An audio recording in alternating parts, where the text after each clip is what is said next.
अस्सलामुअलैकुम वरहमतुल्लाहि वबरकातुहू। इधर देखो जरा कि मैं काफ़ी सारे तेल तुहानू दिखाए ने कि कुछ लोग कहते हैं जी यह तेल मेरे तो इलावा कोई नहीं बना सकता, और इंशाअल्लाह ताला कोई भी ऐसा तेल नहीं कि जिहड़ा मैं नहीं तुहानू बना के दिखा रहा। तुसीं किसी भी तेल की डिमांड करते हो, मैं कोई तेल तुहानू बना के दिखाना। इधर देखो ये तेल जिहड़ा वे तुहाड़ियां नज़रां दे सामने जे बहुत अच्छा तेल है। इस तेल के जनाब नू फायदे भी दसांगा। और ये इधर देखना, इहनू कुछ लोग कहते हैं जी धुएं वाला तेल है। यह देखो ये अंदरों धुआं निकलता पे। यह वो तेल है कि इस तेल नू इस तरीके दे नाल तेल नू ले लेना है, लैके ते इस तरीके नाल इहदी हल्की हल्की मालिश कर दो। तेल नू खुले दिल नाल ला लेना, इस तरीके नाल इहदी मालिश करनी। पोले पोले इहदी मालिश करते रहो, तकरीबन 4 तो 5 मिनट की मालिश करो। इहदियां रगां नूं खोल देगा, पट्ठियां नूं बेपना शक्ति पैदा करेगा, मजबूती पैदा करेगा। यह तेल जिहड़ा हैगा वे तेल तकरीबन 7 से 14 दिन इस्तेमाल करना है। 14 दिनों के अंदर नफ्स के अंदर बेपना शक्ति पैदा कर देगा, मजबूती पैदा कर देगा। और दूसरी गल यह जिहड़ा तेल है, इस तेल नूं हर बंदा बना नहीं सकता। इस जमीन के अंदर दबा के इस तेल नूं असीं बनाया है। और इस तेल के फायदे की ने, सब तो पहले नफ्स के अंदर मोटाई और मजबूती पैदा करता है।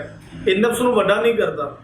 वड्डे करने वाले आयल होर ने, यह नफ्स नूं वड्डा नहीं करेगा। इस तेल का फायदा है कि नफ्स के अंदर मोटाई, नफ्स दी जिन्नियां रगां पट्टे कमजोर हो गए ने उन्हां दे अंदर ताकत पैदा करेगा, मजबूती पैदा करेगा। बेपना नफ्स के अंदर ढिलापन खत्म करेगा, लागड़पन खत्म करेगा।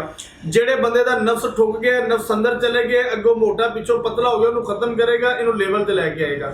और कुछ लोग भला कि अक्सर लोगों ने मैं देखा है कि उन्होंने गलत कारियां कर करके, गलत काम कर करके, मुश्किलां कर करके उन्होंने नफ्स अंदर कमजोरी आ गई और उन्होंने ज़हन भी कमजोर हो चुके हैं। और इस जगह के उत्ते जो खाली हो जाती है, हर चीज़ खुश्की पैदा हो जाती। जिस समय इंसान के दिमाग के अंदर खुश्की आती है, उस तो बाद वो बंदा ये समझ लग पैंदा है कि मैनू पता नहीं किसी ने कुछ कर दिता है, कोई मसला नहीं, कुछ नहीं किया। उन्हें अपने अपने आप नाल जुल्म ही इन्ना कर लिया कि उसकी वजह तो जिहड़े ने ना लत्तां पैर गोडे लक कमर दर्द करनी शुरू हो जाती है। और कुछ लोग इस तरह के होंगे ने, उन्होंने कतरे आते हैं। कतरियां की वजह तो उस इंसान के पूरे जिसम के अंदर दर्द रहिंदी है और उन्होंने जल्दी तो जल्दी वो थक जाता है। तो मेरी उन्होंने लोगों लागे अपील है कि वो लोग जिहड़े ने इस तेल नूं मालिश की जगह पर भी इस्तेमाल कर सकते हैं और नफ्स के उत्ते भी इस्तेमाल करोगे। ये अंदर भी पट्ठे ने, यह पट्ठियां के उत्ते बड़ा कम करता जे।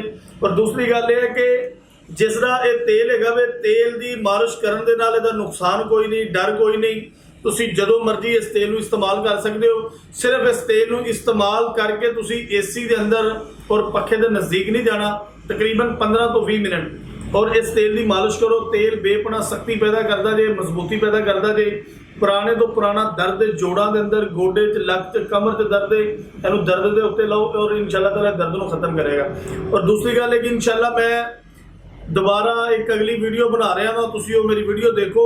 और इंशाअल्लाह मैं उस वीडियो के अंदर लाइव तुहानू दिखा रहा वा जानवरों का आयल किस तरह बनता है, काले नाग का आयल किस तरह बनता है, और सांडे का तेल किस तरीके नाल बनता है। और सप के अंदर काफ़ी सारिया दवाइयां मिला के वो अंदर पा के और उन्होंने जमीन के अंदर दबा के, और कुछ मैं दबाए हुए ने भी तुहानू कढ़ के दिखावांगा।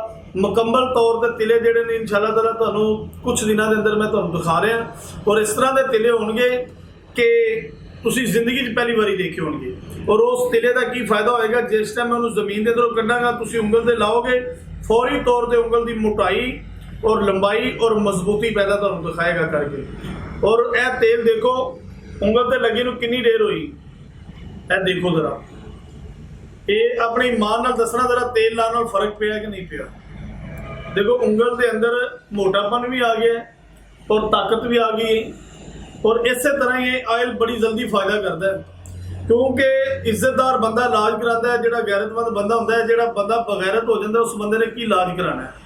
मेरी इज्जतदार बंदे नाल ही गल होंदी है। मैं बार बार तुहानू कहना कि इज्जतदार बंदा अपना इलाज कराता है, जिन्हों अपने इज्जत नाल प्यार है, जिन्हों अपनी गैरत नाल प्यार है। जिहड़ा बंदा है वो अपना इलाज कराएगा, और जिहड़ा बंदा बगैरत हो जाता है वो बंदा अपना इलाज नहीं कराता।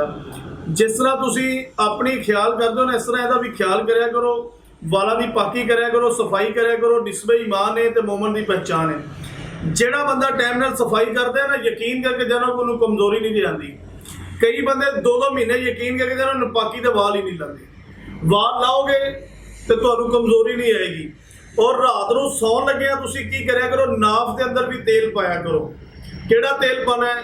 ਤੁਸੀਂ ਤਿੰਨ ਤੇਲ ਲੈ ਲਓ। ਇੱਕ ਤੁਸੀਂ ਕਲਵੰਜੀ ਦਾ ਤੇਲ ਲੈ ਲੈਣਾ, ਇੱਕ ਤੁਸੀਂ ਬਦਾਮ ਰੋਗਨ ਲੈ ਲੈਣਾ, ਔਰ ਦੂਸਰਾ ਤੁਸੀਂ ਤਿਲਾਂ ਦਾ ਤੇਲ ਲੈ ਲੈਣਾ। ਤਿੰਨੇ ਤੇਲ ਤੁਸੀਂ ਮਿਕਸ ਕਰ ਲੈਣੇ ਨੇ। ਮਿਕਸ ਕਰਕੇ ਤੁਸੀਂ ਰਾਤ ਨੂੰ ਸੌਣ ਲੱਗਿਆ ਨਾਫ ਦੇ ਅੰਦਰ ਪਾਓ ਔਰ ਤੁਹਾਡੇ ਅੰਦਰੋਂ ਖੁਸ਼ਕੀ ਨੂੰ ਖਤਮ ਕਰਨਗੇ। और अगर ਤੁਹਾਨੂੰ ਕੋਈ ਤੇਲ ਨਹੀਂ ਲੱਭਦਾ ਤੁਸੀਂ ਖਾਲੀ ਸਰਸੋਂ ਦਾ ਤੇਲ ਵੀ ਤੁਸੀਂ ਨਾਫ ਦੇ ਅੰਦਰ ਪਾ ਸਕਦੇ ਹੋ। ਨਾਫ ਦੇ ਅੰਦਰ ਪਾਉਣ ਨਾਲ ਖੁਸ਼ਕੀ ਨੂੰ ਖਤਮ ਹੁੰਦੀ ਹੈ ਔਰ ਇਨਸਾਨ ਨੂੰ ਕਬਜ਼ ਨਹੀਂ ਹੋਏਗੀ ਉਹਦੇ ਨਾਲ। ਔਰ ਦੂਸਰੀ ਗੱਲ ਇਹ ਕਿ ਤੁਸੀਂ ਕੋਈ ਵੀ ਤੇਲ ਮੰਗਵਾਉਣਾ ਚਾਹੋ, ਕਿਸੇ ਵੀ ਤੇਲ ਦਾ ਸਵਾਲ ਕਰੋ। ਮੇਰੇ ਮੋਬਾਈਲ ਨੰਬਰ ਚੱਲਦੇ ਪਏ ਨੇ 0385 75 378 ਵਾਲਾ ਵੀ 0318 100 ਪੂਰਾ 5378 ਦੋਨੇ ਨੰਬਰ ਮੇਰੇ ਚੱਲਦੇ ਪਏ ਨੇ। ਦੋਨਾਂ ਨੰਬਰਾਂ 'ਤੇ ਤੁਸੀਂ ਰਾਬਤਾ ਕਰ ਸਕਦੇ ਹੋ। ਤੁਸੀਂ ਪਾਕਿਸਤਾਨ ਦੇ ਅੰਦਰ ਕਿਸੇ ਜਗ੍ਹਾ ਤੇ ਮੰਗਵਾਉਣਾ ਚਾਹੋ ਮੰਗਵਾ ਸਕਦੇ ਹੋ। ਅਗਰ ਤੁਸੀਂ ਪਾਕਿਸਤਾਨ ਤੋਂ ਬਾਹਰ ਵੀ ਕਿਸੇ ਕੰਟਰੀ ਦੇ ਅੰਦਰ ਮੰਗਵਾਉਣਾ ਚਾਹੁੰਦੇ ਹੋ ਤੇ ਮੇਰੇ ਕੋਲ ਸਹੂਲਤ ਮੌਜੂਦ ਹੈ। ਤੁਸੀਂ ਕਿਸੇ ਜਗ੍ਹਾ ਤੋਂ ਵੀ ਮੰਗਵਾ ਸਕਦੇ ਹੋ ਆਪਣੇ ਘਰ ਬਹਿ ਕੇ। ਔਰ ਇਨਸ਼ਾ ਅੱਲਾਹ ਤਾਲਾ ਮੇਰੇ ਕੋਲ ਜਿਹੜਾ ਵੀ ਤੇਲ ਲੋਗੇ ਇਨਸ਼ਾ ਅੱਲਾਹ ਤਾਲਾ ਫਾਇਦਾ ਕਰੇਗਾ ਔਰ ਇਹਦਾ ਨੁਕਸਾਨ ਔਰ ਡਰ ਕੋਈ ਨਹੀਂ ਹੁੰਦਾ। ਤੁਸੀਂ ਕੋਈ ਵੀ ਤੇਲ ਮੇਰੇ ਕੋਲ ਲੈਣਾ ਚਾਹੋ ਤਾਂ ਕੋਈ ਨੁਕਸਾਨ नहीं, कोई डर नहीं। नफ्स के मुतल्लिक कोई मशवरा करना चाहो, किसी चीज़ का कोई सवाल करना चाहो मेरे नंबर पर फोन करो और इंशाअल्लाह ताला तुसी मेरे को कोई भी सवाल कर सकते हो। अस्सलामु अलैकुम व रहमतुल्लाहि व बरकातहू।